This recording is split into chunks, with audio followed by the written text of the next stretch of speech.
Okay, bismillahirrahmanirrahim. Assalamualaikum warahmatullahi wabarakatuh. Okay, hari ini saya akan berkongsi berkenaan dengan bab 1 skala dan jarak, di mana di dalam bab ini akan memberi fokus kepada 4 subtopik utama, iaitu jenis-jenis skala. Yang kedua adalah jarak, di mana dia akan bandingkan jarak mutlak dan jarak relatif. Yang kedua adalah berkenaan dengan menentukan jarak sebenar menggunakan skala, dan yang terakhir di sini adalah menentukan jarak sebenar menggunakan skala pada peta. Okey, yang pertama kita akan lihat berkenaan dengan jenis-jenis skala. Okey, skala ni, untuk pengukuran skala kita ada 3 jenis skala. Okey, yang pertama kita ada skala jenis lurus, yang mana skala jenis lurus ini adalah skala yang berbentuk garis lurus yang dibahagikan beberapa bahagian yang sama jarak. Bahagian ini mewakili jarak sebenar di atas permukaan bumi. Kemudian jarak skala lurus ini adalah terdiri daripada 2 jenis skala, iaitu skala lurus mudah dan skala lurus penuh. Okey, di tepi ni saya ada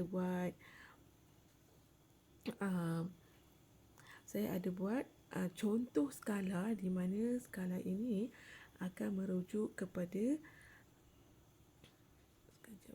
Okey. Skala ini adalah yang pertama merujuk kepada skala lurus mudah, dan yang kedua ini adalah skala lurus penuh. Okey, yang kedua kita ada jenis skala penyata, di mana skala penyata ini dinyatakan dalam bentuk ayat atau pernyataan. Contohnya adalah 1 sentimeter, dan dinyatakan dalam bentuk ayat itu, contohnya 1 cm di atas peta mewakili 5.0 km di atas permukaan bumi. Okey, ini adalah jenis skala penyata. Dia gunakan ayat untuk menunjukkan skala berkenaan. Kemudian yang ketiga kita ada pecahan wakilan. Okey, mana skala pecahan wakilan ini dinyatakan dalam bentuk nilai nisbah ataupun pecahan. Kalau kita lihat di sini contoh penulisan kaedah gaya pecahan perwakilan ni, contohnya 1 nisbah 100,000, yang mana bermaksud 1 cm di atas peta bersamaan dengan 100,000 cm ataupun 1 km di atas permukaan bumi. Okey, ini adalah jenis-jenis skala, di mana pelajar perlu tahu skala garis lurus, skala penyata dan juga skala pecahan wakilan. Okey, bagaimana skala ni? Yang kedua, apa yang kita lihat adalah jarak. Okey, dalam jarak ini kita akan bandingkan 2 jenis jarak, yang mana kita ada jarak mutlak di sini, dan juga yang kedua kita ada jarak relatif. Okey, apakah perbezaan antara jarak mutlak dan jarak relatif? Yang pertama kita lihat kepada jarak mutlak. Okey, jarak mutlak ni adalah dinyatakan dalam unit seperti meter ataupun kilometer.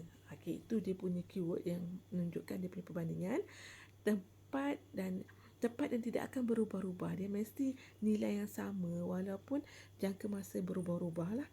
Kemudian contohnya adalah jarak dari rumah Alisa ke tempat kerjanya adalah 18 km. Itu adalah jarak mutlak. Dia adalah berdasarkan kilometer dan meter yang tak berubah-ubah, dan itu merupakan jarak mutlak. Manakala bagi jarak relatif adalah berdasarkan kos dan masa.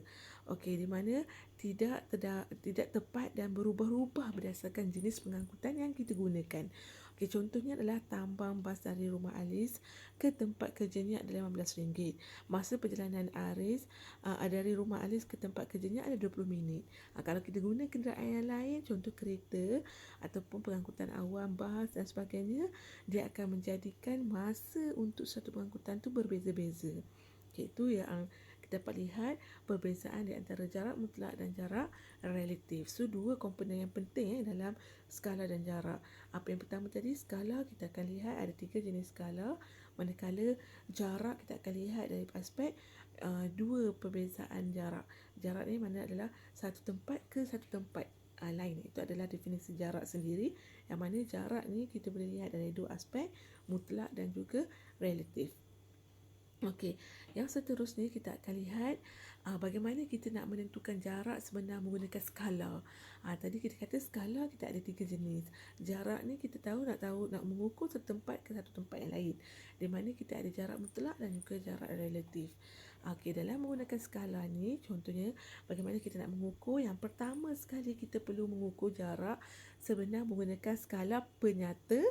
Yang kedua, kita boleh mengukur jarak lurus menggunakan skala lurus.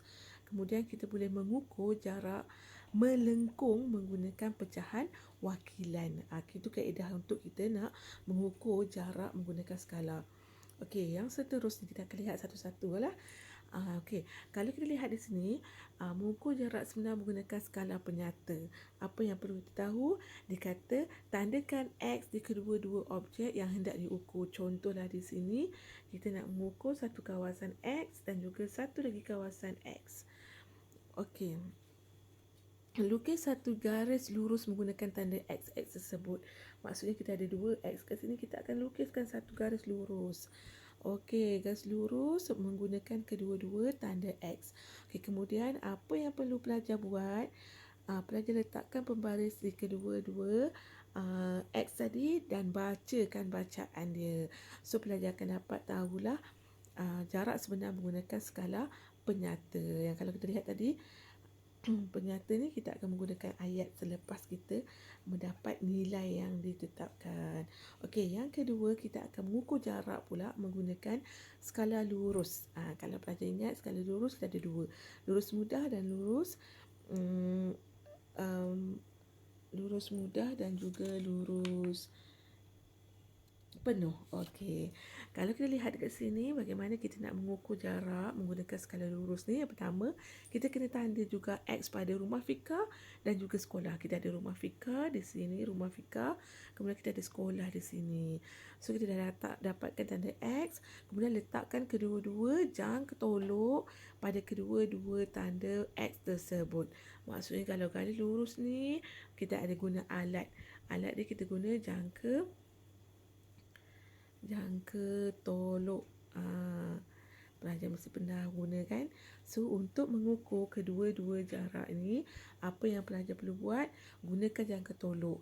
Okey, setelah selesai meletakkan hujung jangka tolok tu di kedua-dua titik, kemudian apa yang pelajar perlu buat? Pindahkan jangka tolok yang telah dibukakan mengikut jarak tanda X tu ke atas pembaris dan pelajar akan dapat lihatlah dia punya jarak sebenar menggunakan garis lurus. Okey, itu yang ketiga. Kemudian yang keempat, bagaimana kita nak mengukur jarak melengkung menggunakan pecahan wajaran.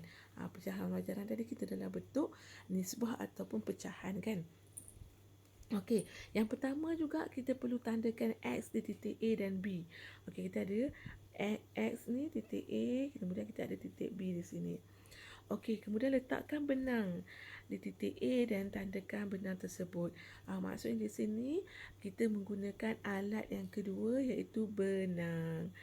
Di sini kita gunakan benang. Di mana yang seterusnya letakkan benang mengikut lengkuk dari titik A ke titik B. Maksudnya sepanjang titik ni pelajar perlu letakkan benang supaya kita akan dapat tahu jaraknya. Kemudian tandakan titik B pada benang. Okey, rentaskan benang pada pembaris dan ukur jaraknya. Setelah pelajar selesai mengikut lengkukkan pada sungai tersebut, apa yang pelajar buat? Benang yang merentasi A dengan B ini perlu diletakkan di atas pembaris untuk kita mendapatkan bacaan yang tepat. Okey, yang seterusnya kita nak menentukan jarak sebenar berpandukan skala pada peta, kita perlu ikut peraturan. Yang pertama, kita kena perhatikan peta dan skala peta diberikan. Yang kedua, kita kena ukur jarak di antara dua tempat yang hendak ditunjukkan jaraknya. Dan yang ketiga, kita perlu tukarkan jarak tersebut kepada jarak sebenar di atas peta permukaan bumi berdasarkan skala yang diberikan.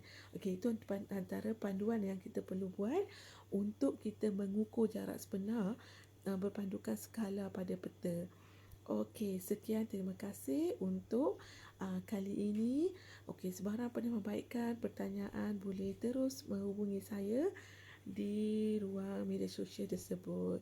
Okey, jumpa lagi. Bye.